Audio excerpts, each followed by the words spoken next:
while the others were relieved to learn that their inner struggles with religious belief were not only normal, but an important part of the religious process.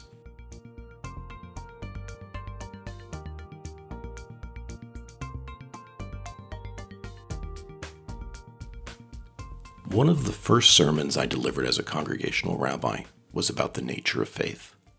I told my flock that faith is not a constant, that it ebbs and flows, and that doubt, in the words of the great Protestant theologian Paul Tillich, is not the opposite of faith, it's an element of faith.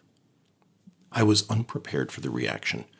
It was a mixture of anger and relief, obviously not by the same people.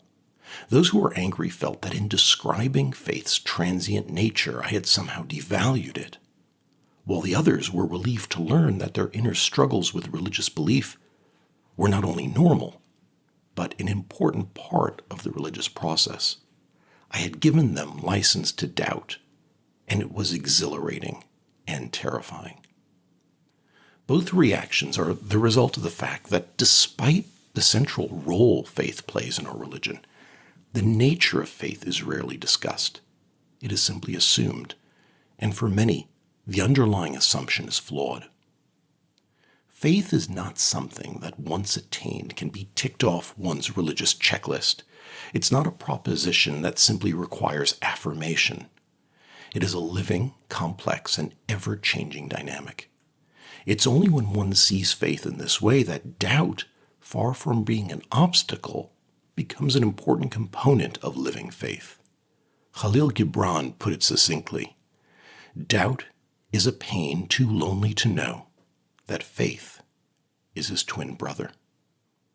But how exactly can doubt contribute to faith? Are they not antithetical? The Sfas Emes alludes to this counterintuitive idea in a striking interpretation of Exodus chapter 14, verses 2-4. The Bible describes how the children of Israel, having just left Egypt and standing at the edge of the desert, are instructed by God to turn back on themselves. The rationale behind this maneuver is to lure Pharaoh into chasing after them so that he and his army can be destroyed in the Red Sea.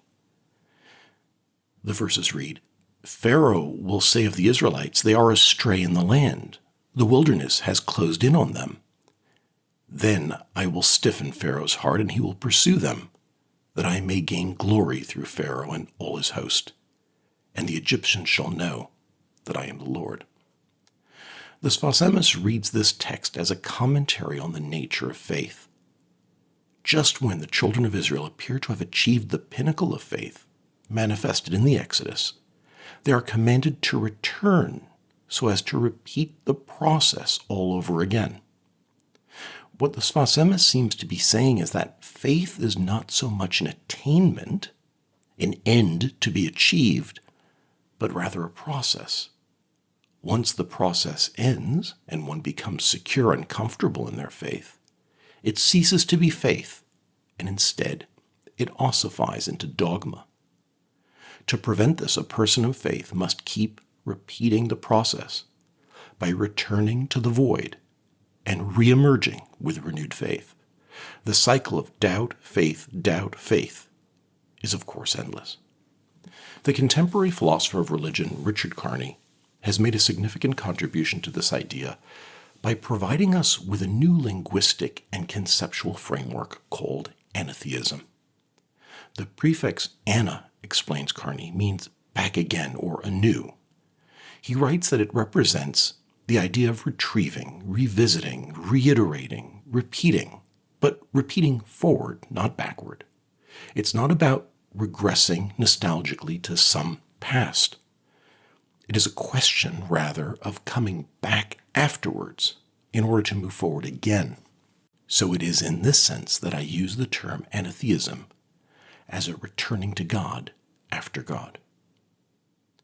Carney enables us to get beyond the theist-atheist debate by suggesting that in matters of faith, things are not binary. Carney's anatheism, not unlike the Sfas Emes' idea of return, suggests that within the void exists the potential of renewed faith. Anatheism contains elements of both atheism and theism. There is no guarantee how one will emerge from an anatheistic moment, but it is the risk one must take if faith is to be dynamic rather than dogmatic. The passage describing the children of Israel circling back on themselves just before the dramatic splitting of the Red Sea reminds us that just like our ancestors, we too must experience doubt if our faith is to develop, and that it is precisely in the darkest moments between the death of faith and its rebirth that a person of faith is forged.